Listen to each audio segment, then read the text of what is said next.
Okay. Um, Today I gonna speak about noun case. Few days back, very important topic has been discussed by me about noun and how to identify a noun. I already discussed in my previous videos. Today I will speak noun case, which is very important for various kind of examination and those who preparing for SSC CGL banking exams. It is also relevant for them. If you understand this topic very clearly and constructively, then automatically your grammatical, the knowledge of grammar will become very good. So I try to make you understand about noun case. First of all, I will tell you, let's begin noun case.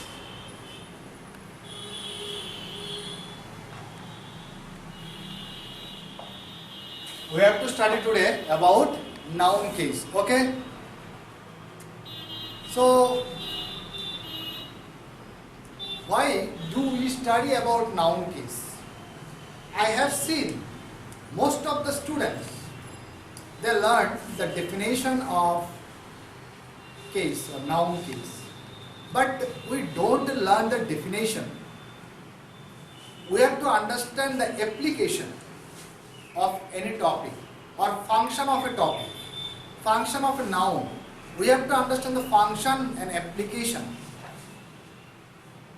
Okay, if you cram the definition of any noun or anything else, it cannot help you to grow up.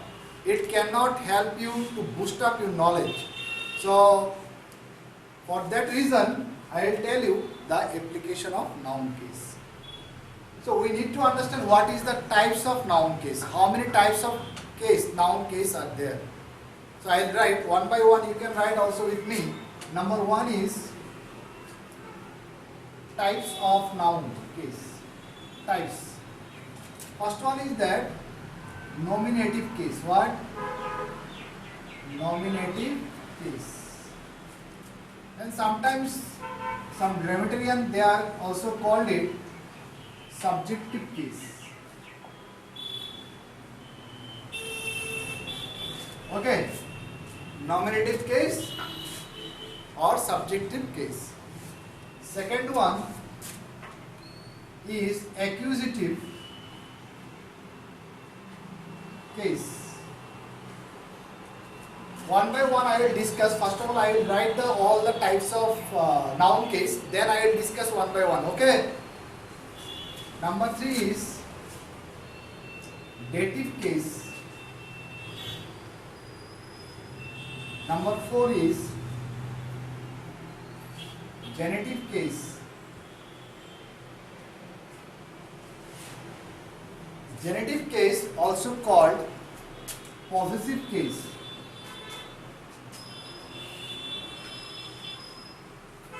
Number 5 is vocative case. Number 6 is appositive case. Appositive case. Or we can say the noun in apposition. Noun in apposition. Okay. Number 7 is ablative case. Number 8 is locative case. Locative case. Number 9 is instrumental case.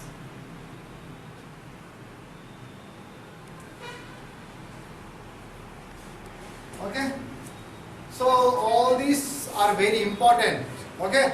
So now one by one we can understand what is called nominative case or subjective case. Nominative case বা subjective case বলতে আমরা কি বুঝি এটা আমাদেরকে জানতে হবে এবং বুঝতে হবে, ঠিক আছে? যখন কোনো সেন্টেন্সে আমরা সাবজেক্টকে খুঁজে বের করি, কি খুঁজে বের করি? সাবজেক্ট। যখন তুমি সেন্টেন্সের মধ্যে সাবজেক্টকে খুঁজে আমরা যখন বের করি বা সাবজেক্ট সম্পর্কে আমরা জানার চেষ্টা করি, তখন ওই সাবজেক্টকে আমরা অ্যাকর্ডিং টু কেস আমরা কি বলি, nominative case. Suppose I will write a example here, Ram goes to market. In this sentence, Ram কি এখানে সাবজেক্ট এবং রাম কি এখানে নাউন, তাই না? তো সেন্টেন্সের মধ্যে আমরা নাউনকে কিভাবে খুঁজে বের করতে হয় এগুলো আমি ডিসকাস করেছি। যদি সেন্টেন্সে হু দিয়ে প্রশ্ন করা হয় এবং হোয়াট দিয়ে প্রশ্ন করা হয়, তাহলে আমরা সেন্টেন্সে কি খুঁজে পাই, নাউন খুঁজে পাই, তাই তো? তাই কি না? ইয়েস। তো দেখো, রাম গোজ টু মার্কেট, তো রাম হচ্ছে এখানে কি সাবজেক্ট, যেহেতু এটা সাবজেক্ট, তো অ্যাকর্ডিং টু কেস আমরা এটাকে বলছি নমিনেটিভ কেস, অথবা এটাকে বলা হয় সাবজেক্টিভ কেস। এতটুকু ক্লিয়ার? তো সেন্টেন্সে কি থাকবে, সাবজেক্টও থাকে, অবজেক্টও থাকবে, থাকবে কি না? ইয়েস। এখানে দেখো অ্যাকুজিটিভ কেস আর ডেটিভ কেস কিসের কাজ করে, অ্যাজ এ অবজেক্টের কাজ করে। যেমন এটাকে আমি অবজেক্ট লিখছি, ওটাকে সাবজেক্ট যদি হয় তাহলে আমরা কি কেস বলছি, নমিনেটিভ বা সাবজেক্টিভ কেস বলছি। বাট যদি এটা অবজেক্ট হিসাবে কোনো মনে করেন একটা সেন্টেন্সে একটা আমরা অবজেক্ট যখন খুঁজে বের করবো, তখন এটা কি কেস হিসেবে কাজ করবে, অ্যাকুজিটিভ কেস অথবা ডেটিভ কেস। ঠিক আছে? অ্যাকুজিটিভ কেস কি অবজেক্টকে রেফার করে, ডাইরেক্ট অবজেক্ট। কি ডাইরেক্ট অবজেক্টকে কে রেফার করে, অ্যাকুজিটিভ কেস। আর ডেটিভ অবজেক্টকে রেফার করা হয় অ্যাজ এ ইনডাইরেক্ট অবজেক্ট। কি অ্যাজ এ ইনডাইরেক্ট অবজেক্ট।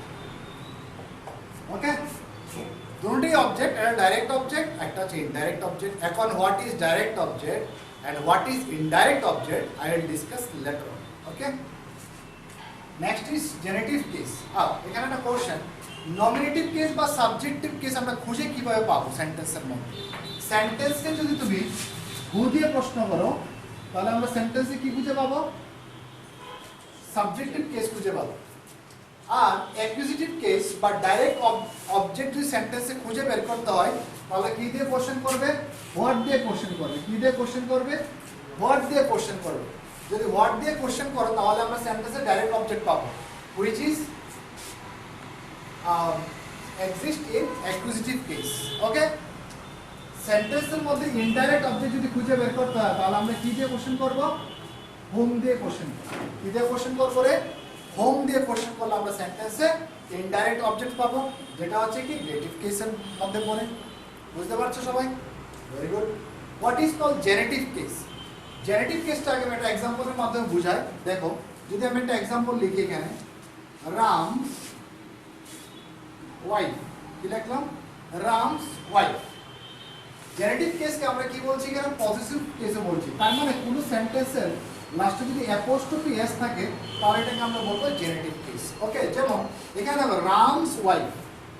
কি এখানে রামস ওয়াইফ, এখানে সাবজেক্ট কোনটা, wife. Very good, very good. এখানে ওয়াইফটা হচ্ছে সাবজেক্ট, রামস কিন্তু এখানে সাবজেক্ট না। Try to understand it. For that reason we have to study all the grammatical rules. It is the benefit of learning the grammar. If you don't have any idea if you don't comment regarding the perspective of grammar, so you cannot able to understand what is called subject, what is called object, what is called verb, what is called genitive case. So due to this reason we have to study all these rules. Okay, তো এখানে যে আমরা লিখলাম apostrophe s, এটা হচ্ছে genitive case. কি case এটা, genitive case, অথবা এটাকে আমরা বলছি পজিটিভ কেস। তোমরা বুঝে নিও, আমার লিখছি না এত ঠিকভাবে। রামসটা কি হবে এখানে, জেনেটিভ কেস বা পজিটিভ কেস। বাট এখানে ওয়ার্ডটা হচ্ছে সাবজেক্ট। তো সাবজেক্ট অনুযায়ী আমাদেরকে এখানে কি আসবে, ভার্ব আসবে। ওকে, তো তাহলে বুঝতে পারছো জেনেটিভ কেস কোনটাকে বলা হয়, যদি অ্যাপোস্ট্রফি এস থাকে এটাকে আমরা বলছি genitive case. Next is vocative case. Vocative case কোনটাকে বলবো, সাপোজ ধরো আমি যদি বলি Tanmoy stand up, Sanak stand up, okay, তার মানে বা সিদ্ধার্থ কাম হিয়ার, তো এগুলো সব ভোকেটিভ কেস। ওকে, নেক্সট হচ্ছে appositive case and ablative case, locative case and instrumental case, and all these case I will discuss in my next video. So it is not possible for me to discuss all these in one video. It is not possible for me, so I request you in my next video, I request all of you to present and I will discuss all these matters one by one. Today আজকে আমরা যেটা বুঝলাম nominative case, এটা শিখতে পারলাম কিনা, এটা কিন্তু শেষ হয়নি, আমি জাস্ট তোমাদেরকে ইন্ট্রোডাকশন দিয়েছি। হু দিয়ে প্রশ্ন করলে আমরা নমিনেটিভ কেস সেন্টেন্সে খুঁজে পাবো, হোয়াট দিয়ে কোশ্চেন করলে ডাইরেক্ট অবজেক্ট খুঁজে পাবো, হোম দিয়ে কোশ্চেন করলে একটা ইনডাইরেক্ট অবজেক্ট আমরা খুঁজে পাবো। আচ্ছা, এটা রিলেটেড আমি একটা এক্সাম্পল দিচ্ছি। দেখো আমরা সেন্টেন্সে ডাইরেক্ট এবং ইনডাইরেক্ট অবজেক্ট কিভাবে খুঁজে বের করি। ওকে, দেখো যদি আমি এখানে লিখি, এটা ভিজিবল হবে কি, এখানে লিখলে রামস ওয়াইফ, কি লিখলাম, রামস wife has taught me English. Ram's wife has taught me English. সবাই বলো তো এখানে রামসটা কি জেনেটিভ কেস, জেনেটিভ কেস কি না, বা পজিটিভ কেস। ওয়াইফটা কি এখানে সাবজেক্ট, সাবজেক্ট অনুযায়ী এখানে ভার্ব এসছে কি হ্যাজ, ঠিক আছে, কারণ সাবজেক্ট হচ্ছে সিঙ্গুলার, তার সিঙ্গুলার ভার্ব এসছে, তো সিঙ্গুলার ভার্ব হ্যাজ এর পরে কি বসে, ভি3 ফর্ম বসে, ডট, এটাও ঠিক আছে। মি, এখানে মিটা কি ডাইরেক্ট অবজেক্ট না ইনডাইরেক্ট অবজেক্ট, না ইংলিশ কি ডাইরেক্ট অবজেক্ট না ইনডাইরেক্ট অবজেক্ট, আমরা এখন দেখার চেষ্টা করব। এখন আমি কি বললাম, হোয়াট দিয়ে কোশ্চেন করলে আমরা কি খুঁজে পাবো, ডাইরেক্ট অবজেক্ট খুঁজে পাবো।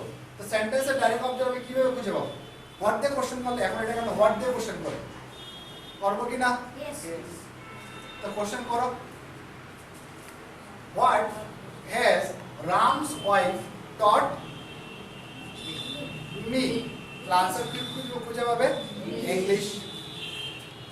বুঝতে পারছো কি না? তাহলে আমরা আনসার পেয়ে গেলাম, হোয়াট এর আনসার পেয়ে গেলাম, ডাইরেক্ট অবজেক্ট পেয়ে গেলাম। এবার ইনডাইরেক্ট কিভাবে খুঁজে বের করবো, হোম দিয়ে কোশ্চেন করে, এখন হোম দিয়ে কোশ্চেন করে সেন্টেন্সটাকে, whom has Ram's wife taught English, তার আনসার কি পাবে, মি। তাহলে মিটা হবে এখানে ইনডাইরেক্ট অবজেক্ট। মানে আমি যদি ভার্বকে, সবসময় একটা জিনিস মনে রাখবে, কাকে কোশ্চেন করবে, ভার্বকে তোমরা অবশ্যই কোশ্চেন করবে। কাকে কোশ্চেন করবে, ভার্বকে। তোমরা ভার্বকে যদি আমরা এখানে হোয়াট দিয়ে কোশ্চেন করি আর হোম দিয়ে কোশ্চেন করি, তাহলে আমরা সেন্টেন্সে কি খুঁজে পাবো, ডাইরেক্ট অবজেক্ট এবং ইনডাইরেক্ট অবজেক্ট। বুঝতে পারছো কিনা? তাহলে হোয়াট দিয়ে কোশ্চেন করলে আমরা এখানে ডাইরেক্ট অবজেক্ট খুঁজে পেয়েছি, এবং হোম দিয়ে কোশ্চেন করে আমরা ইনডাইরেক্ট আমরা অবজেক্ট খুঁজে পেয়েছি। ঠিক আছে, এরকম করে আমরা প্রত্যেকটা জিনিস ওয়ান বাই ওয়ান নেক্সট ভিডিওতে, নেক্সট ক্লাসে আমরা ডিসকাস করব। Thank you for today. Thanks. Good morning, my respected teacher and my dear friends. Today I discuss about how to achieve any goal. There is a 3-step method for goal setting and achievement that you can use over and over in any situation to accomplish anything you could ever want for yourself. These 3 steps constitute a powerful proven formula that you can use to change your life immediately. Step 1. Decide exactly what you want. A real goal is clear, specific, measurable and time-bounded. A non-goal is a wish or a hope is fuzzy and unclear. It is a fantasy that floats in the air. People with clear, specific goals who know exactly. Step 2. Change your life, change your thinking. What they want are very difficult from people who are going through life hoping for the best. Your ability to decide exactly what it is you want in each area of your life is one of the most important responsibilities of adult life. People often approach me at my seminars and ask what their goals should be. I reply that only they can decide. It is amazing how many of them tell me how hard it is to set goals, and I agree with them. It is hard, but it is also essential. With clear goals, you can do almost anything. Without them, you can do virtually nothing. Step 3. Use your time well. Here is a way to decide whether something is a good use of your time. Just ask, Does this move me towards the achievement of one of my goals? If the activity helps you to achieve a goal you have set for yourself, it is a good use of time. If it does not, it is a poor use of time.